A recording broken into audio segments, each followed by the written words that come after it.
मानगढ़ पर जो क्रांति हुई थी और गोविंद गुरु ने जो भजन गाया था, वो भजन गा करके मैं अपनी वाणी को विराम दूंगा। जालदमा मारी कोंडी है देवदमा मारी थाली है भूरे दिया, नहीं मानो रे नहीं मानो, ये देवदमा मारी थाली है गोदरामा मारो दीवा है भूरे दिया, नहीं मानो रे नहीं मानो, गोदरामा मारो दीवा है अमदावाद मारी जाजम है भूरे दिया, नहीं मानो रे नहीं मानो, अमदावाद मारी जाजम है ने दिल्ली में मारी कालम है भूरे दिया, नहीं मानो रे नहीं मानो, दिल्ली में मारी कालम है ने बिरसर मारो नहीं मानो रे नहीं मानो, एक बिरसर मारो ले कहने मन गड़िए मारो वे राही भूरे दिया, नहीं मानो रे नहीं मानो, ए मन गड़िए मारो वे राहे जा बुमा मारी खोजे भूरे दिया, नहीं मानो रे नहीं मानो, रे वाले ने पंजराज थप्पुए भूरे दिया, नहीं मानो रे नहीं मानो, पंजराजा थप्पुई ते कच्चा गोविंद गारू रे भूरे दिया, नहीं मानो रे नहीं मानो। अभी परम आदरणीय मोदी जी लोकसभा के पहले बांसवाड़ा आए थे, उन्होंने दो तरह की बातें कही कि यदि आप भारत आदिवासी पार्टी को वोट दे दोगे तो सिंदूर और वो पता नहीं क्या क्या बोल के गए, और दूसरा बोला दक्षिणी भारत के अंदर में अर्बन नक्सलाइट फैल रहा है। अरे हम ये कह रहे हैं हम शांति प्रिय लोग हैं, हम भाईचारे को रखने वाले लोग हैं, हम मानवता को रखने वाले लोग हैं, लेकिन मैं उन लोगों से पूछना चाहता हूं कि अरबों और करोड़ों रुपए लेके विदेश भाग गए, उनको कौन सी परिभाषा से बोलोगे? ये भी तो बताओ। जो आज हमारी बहन बेटियों के साथ में बलात्कार होता है, रेप होता है, मर्डर होता है, उनको कौन सी परिभाषा बोलते हो आप लोग? वो बात क्यों नहीं कह रहे हो? हमारे समाज को केवल नक्सलवाद से कहते हो।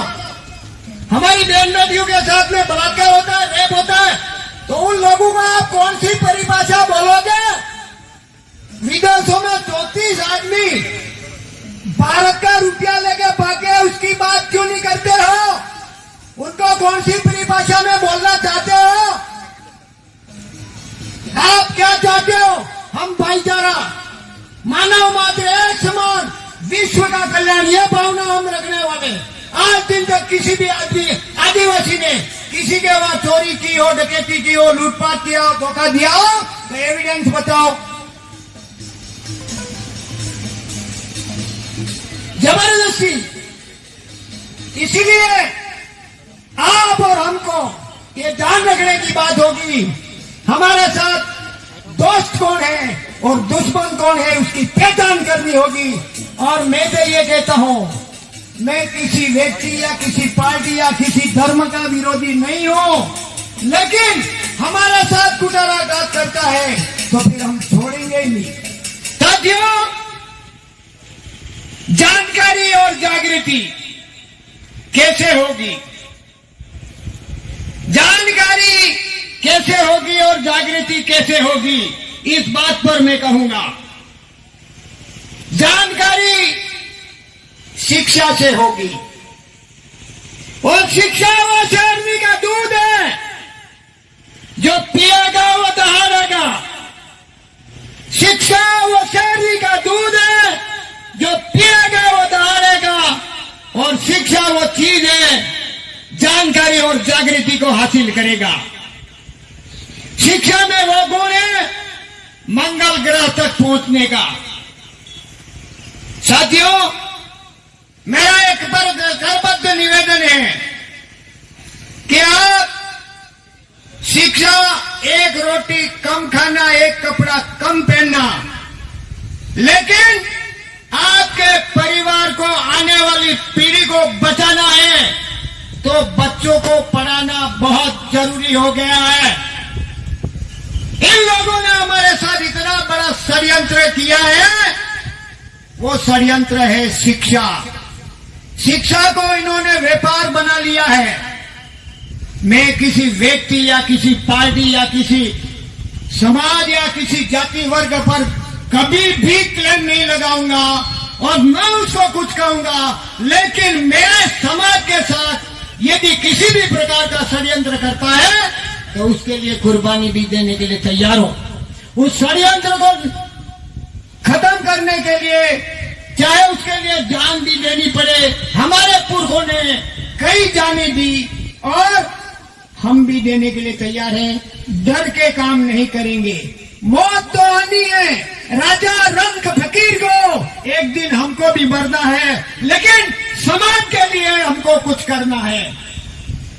जो समाज हमारा इतिहास नहीं जानता है वो समाज का कभी विकास नहीं कर सकता है। हमारा समाज इतिहास और संस्कृति को जानता है, वो अपने समाज को विकास की गति पर ऊपर ले जाता है। यह विशेष ध्यान रखा जाए। हमारे समाज को शिक्षा से वंचित करने के लिए शिक्षा को व्यापार बना दिया। गरीब का बच्चा कैसे पढ़ेगा, यह आप लोगों को ध्यान रखने की बात है। प्राइवेटाइजेशन कर दिया। पहला षड्यंत्र हमारी शिक्षा पर किया। दूसरा षड्यंत्र शिक्षा पर क्यों किया? ये समाज पढ़ लिख करके होशियार हो जाएगा तो भागीदारी मांगेगा, प्रतिनिधित्व मांगेगा और जमीन को नहीं देगा, गुलाम नहीं बनेगा। इसलिए उसको पढ़ने से वंचित करने के लिए इस तरह का षड्यंत्र रचा गया। अभी क्या षड्यंत्र चल रहा है कि इस समाज को गुलाम बनाने के लिए और जमीन हड़पने के लिए दुनिया भर के षड्यंत्र रचे जा रहे हैं। यह विशेष ध्यान रखने की बात है। संविधान को पढ़ोगे तो जानकारी होगी और जानकारी होगी तो जागृति होगी। हमारे 244 वन कहता है कि आदिवासी की जमीन कोई नहीं खरीद सकता है। खरीदने की बात तो ठीक है, लेकिन न राज्यसभा, न विधानसभा, न लोकसभा, सबसे ऊंची ग्राम सभा। इसीलिए हमारे गांव गांव में सभी को रूढ़िगत ग्राम सभा बनाना बहुत जरूरी है। आप किसी भी भगवान को मानते हो, किसी भी देवी देवता को मानते हो, मुझे उसका कोई एतराज नहीं, लेकिन मैं जिस भगवान को मानता हूं, जिस देवी देवता को मानते हो, वो मैं बताऊंगा आपको। मैं चांद सूरज, पानी पवन, अन्न अग्नि, वृक्ष, पहाड़ और पृथ्वी, ये मेरे मेन देवता हैं। और मेरे पहले देवता मारे आई नेबा, पिता और माँ, ये मेरे पहले देवता हैं। मेरा मंदिर मेरा घर है जिसमें मैं पैदा हुआ, पढ़ा, पला, शादी की, नौकरी की और उसी में जीवन बिताऊंगा। ये मेरा सबसे बड़ा मंदिर है। आप किसी को भी मानो, मुझे किसी भी प्रकार का कोई एतराज नहीं।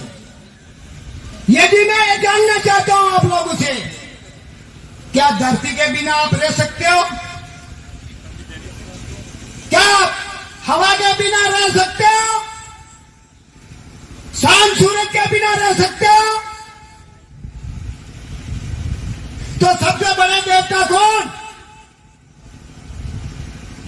मुझे बोल किसी का विरोध नहीं करना है, न करूंगा।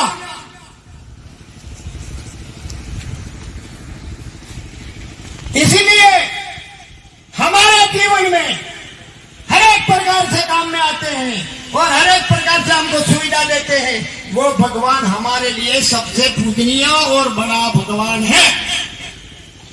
कुदरत ने बनाया हुआ देवी देवता सही है या मानव रचित देवी देवता सही है?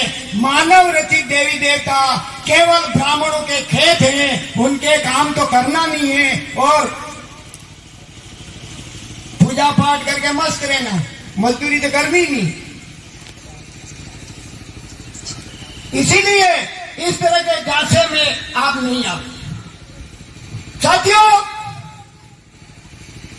मेरा टाइम भी हो गया है, समय भी हो गया है और चिट्ठी भी आ गई है। मैं एक भजन करके बंद कर दूंगा। मुझे बहुत कुछ कहना था, लेकिन सबका समय अलग अलग होता है।